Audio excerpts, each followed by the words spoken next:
two of the economic development announcements that we have talked about coming to Anderson County were made official last week. Let's start with the $2.5 billion in investment in the southern part of the county by Duke Energy. Exactly what will that facility do? It will generate electricity. It will not make electricity for a data center, as some people have claimed.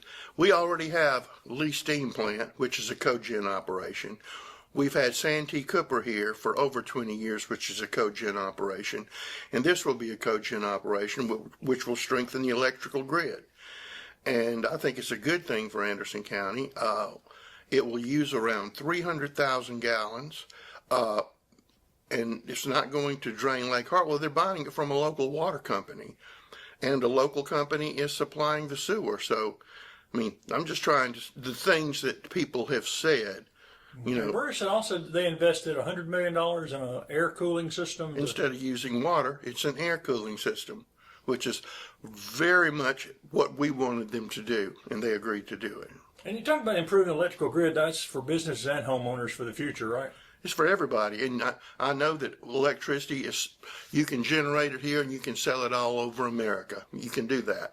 I kind of think having those three things right here kind of puts us in a really good shape for that to take care of our needs. So maybe avoid the rolling brownout some places or something. Absolutely, because I can tell you one thing, one of the first things that a company looks at is how many brownouts you have. Because if you're running a lot of machinery and there's a brownout or you go down, that's a whole lot of money.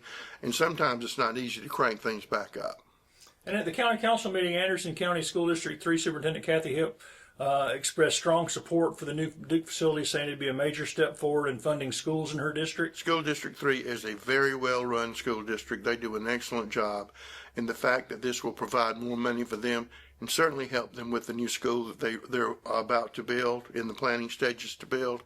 So we just think it's a win-win. And obviously, Superintendent Hipp thought it was a good deal for the school district too. So we're very happy that that can happen. We've not had a lot of economic development down there, and probably right around that area is where you would see it, but you have First Quality down there. You have Electrolux down there. You have several other companies right there. But this one's in School District 3, and we're really happy about that.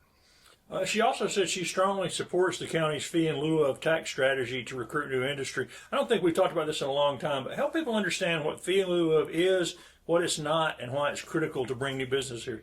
You cannot give a 2-minute explanation, but I will try. The first thing, if a company moves in, they get a 5-year tax exemption right off the bat. That's just the law.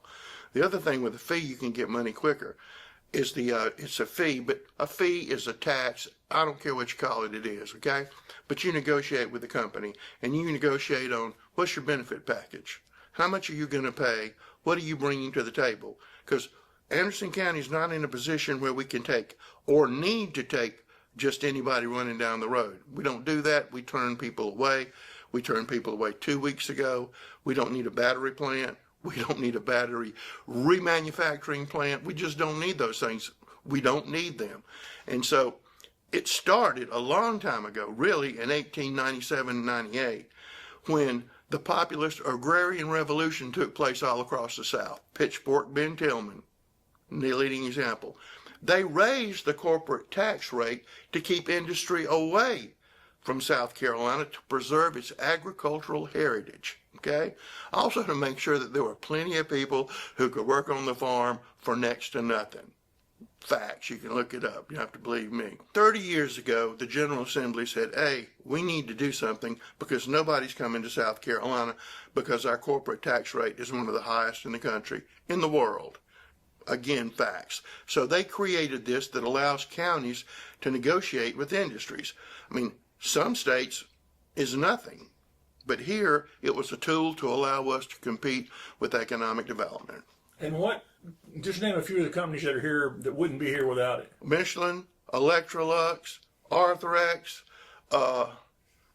all of them down the list. I can name 45, not right off the top of my head, but 45 of them. We've got other ones coming up. I mean, it's crazy. And are there any other viable alternatives that would have led to that same success rate? No. Every county in South Carolina does the same thing. Some do it a little differently. Some do it this way. This is the way we've done it. We think it's fair to everybody and it works.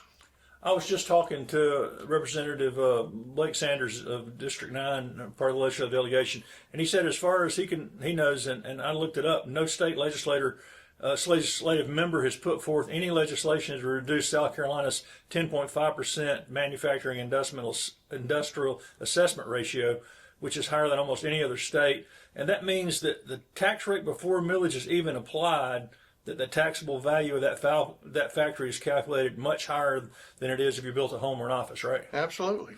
Wonder if there's any idea, especially with some people voicing opposition to it, they've not dealt with it legislatively. I looked it up. Minnesota has the lowest assessed for manufacturing at 1.5%, and North Dakota is 50% of the value, and then the tax value, then only less than 10% of that amount, effective ratio of 5%. What would happen to the South Carolina General Assembly? They talk about being business friendly, lowered the rate to 4%. If they could lower the rate to 4% or 2%, but then you get into the idea, since this was placed in the Constitution of South Carolina, the fee in lieu was a workaround. Right. Somebody would have to look in that to see if they could do that without having a constitutional amendment. Right. But that would take care. You wouldn't have fee in lieu of. You would make it reasonable to compete with everybody else in the country. And the other thing is, the county council has always looked at, hey, this is a nice company, but it's not the nice company that necessarily is what they're looking at. The key thing, at least for the time I've been here, is job creation, how much those jobs pay, and do they have a good benefits package. Those people can have a job, take care of their families, afford the finer things or the basic things in life. Before, there were no jobs here. Textiles had crashed. People were looking for work. We were exporting people out of the county. Now people are coming here. Our people are staying here. I mean, we have thousands of kids who graduate from high school in Anderson County every year. They deserve an opportunity. Some will go to tech school, some will go to college, and some will go directly to work. And even if they go to tech school or they go to college, they can get a job with some of these companies. And it's a total economic plan to look after the residents of Anderson County. Thousands of people graduating from high school every year. If they did find a legislative remedy, even if it went to a constitutional amendment to change that, it would also reduce some of the criticism that small businesses and mid-sized manufacturers are getting hurt by not being able to get these. They would receive the benefits. They would receive it automatically, but also we do a lot. Sergeant Metal, we just did that. That's a local homegrown company. Advanced Metal Works, we just did that. Anderson homegrown company. The law restricts how low you can go. There's a capital investment requirement, okay? That says you can, if they do this and this. If it's below that, you can't. It's the law. And there are penalties on the back end if they pull out. Every fee in lieu deal is audited by the Department of Revenue every year. And in every economic development fee in lieu deal, there is a clawback. And that says if you don't hit these marks, then you have to return X amount. That's the way it works. That's the way it's always worked. Well, the other big announcement in December was the expansion of a company in the northwest part of the county, which, while it was not identified, is pretty easy to guess, promising a minimum of $125 million in investment and 125 jobs. And Economic Development Director Burris Nelson said he expects those numbers to be larger as details emerge. When are we going to have those details? We had a meeting with the company last Friday, I think it was, last Thursday, and they're still putting those together. But that company, which we won't name, is the #1 sports medicine company in the world. And as we were talking at that meeting, that everybody who's an NFL fan knows about Patrick Mahomes. Well, he's being rebuilt with that company that we won't mention. This is the northwest part of the county. Which is the northwest part of the county. So he's benefiting from good old Anderson County technology. When will those jobs and that investment start showing? Oh, they'll be doing right now. They will, after you have that first thing, they can begin ramping up, and ramping up they are. And because of this one deal that we're doing with them, we expect to secure another company coming into the area too, a foreign company coming into the area because of this. Pretty soon? Very soon. County Council is also working on a few other things to kind of wrap up the year, and they got a meeting December 30th, an extra meeting for the month. What's left on the agenda for the year? Well, that meeting is going to deal with mass grading, and to do away with mass grading. You can do it in sections. You don't want to, some people do, but you have to be able to supply some houses. But this is going to make it stricter and more detailed on how you can develop property. You won't see 100 acres ripped up. You won't see 50 acres ripped up. And also, we're working on several other things that will be on that meeting on December the 30th. This just more strict land use controls in Anderson County. And that's not the end of it, because there will be other things presented at the following council meeting to further not restrict, but as Chairman Dunn says, to put a better product out for Anderson County. Any updates from the partnership with CodeRight? They're working every day, and it's going very well. We interact with them on what we should do, how do they do this here, what's going on here, a lot of things going on. And one of the things that I think is important to always remind people, one of the things CodeRight was charged with doing is to put this in plain, simple language everybody can understand, not just whereases and... No, and every county in South Carolina, to some degree, and a lot of them are working to fix it like we are, is to put all of your land use regulations in one place and have them all to be consistent and make them simple so people can understand that you don't have to hire 8 nuclear scientists to see if Section 1 correlates to Section B over here. It just make it easier, simpler for the public and for people wanting to do business in Anderson County.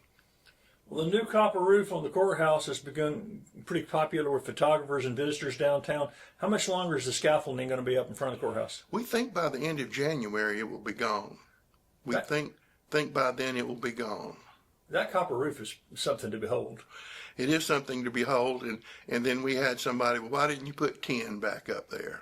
This building is 127 years old. It is the center of Anderson County. As a matter of fact, this location was picked before the town was here, okay?